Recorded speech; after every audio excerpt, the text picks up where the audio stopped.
بسم اللہ الرحمن الرحیم۔ السلام علیکم، تھرڈ ایئر۔ آج ہم مطالعہ پاکستان میں تحریک علی گڑھ کو ڈسکس کریں گے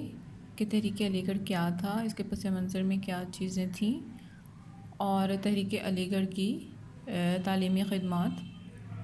کیا تھی۔ تحریک علی گڑھ کو تحریک علی گڑھ اس وجہ سے کہا جاتا ہے کیونکہ یہ تحریک علی گڑھ سے سٹارٹ ہوئی تھی، اس لیے اس کو تحریک علی گڑھ کا نام دیا جاتا ہے۔ اور اس کا جو پس منظر ہے اس میں یہ ہے کہ جب 1857 کی جنگ آزادی میں ناکامی ہو گئی تھی تو اس کے بعد انگریزوں نے مسلمانوں کو سیاسی، معاشی، معاشرتی، تعلیمی اور اقتصادی یعنی کہ زندگی کے ہر شعبے میں انہوں نے مسلمانوں کو تباہ کرنے کی کوئی بھی کسر باقی نہیں چھوڑی تھی۔ انہوں نے مسلمانوں کو ہر لحاظ سے تنگ کیا، ان کا بے دریغ قتل کیا، جائیدادیں، جاگیریں ان سے چھین لیں، سرکاری نوکریاں ان سے لے لیں، ان کے مساجد، مدارس اور تعلیمی اداروں کو انہوں نے بند کر دیا، تعلیم کے دروازے ان پر بند کر دیے، اور غرض یہ کہ مسلمانوں کو انہوں نے معاشی اور معاشرتی لحاظ سے کچلتے ہوئے تباہ جو ہے وہ قوم قرار دے دیا۔ اور ان بدترین حالات میں مسلمانوں کو اب یہ ضرورت تھی کہ وہ کوئی ایسے ایک رہنما کوئی ڈھونڈتی جو زوال پذیر مسلم قوم میں بیداری اور شعور پیدا کر سکتی۔ تو اس وقت جو تھے بہت سے عظیم رفقا تھے، جس میں نواب محسن الملک ہیں، نواب وقار الملک ہیں، مولانا شبلی نعمانی، مولانا الطاف حسین حالی، جو لوگ تھے یہ اوپر اٹھے، اور سب سے بڑھ کر جو اس وقت کے عظیم لیڈر اٹھے وہ سر سید احمد خان تھے، جنہوں نے مسلمانوں کے لیے تعلیمی، سیاسی، معاشی و معاشرتی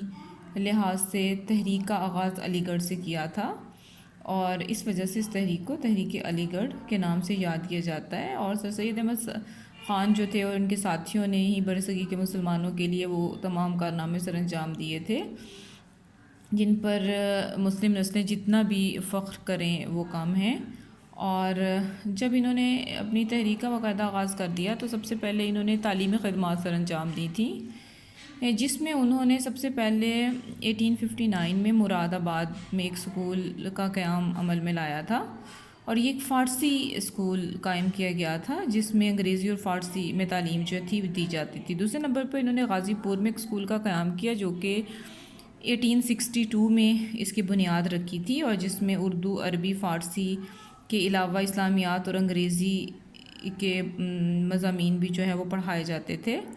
اس کے بعد 1863 میں سائنٹیفک سوسائٹی کا قیام عمل میں آیا تھا، اور اس کا مقصد یہ تھا کہ مغربی اس سوسائٹی کا جو مقصد ہے وہ مغربی زبانوں میں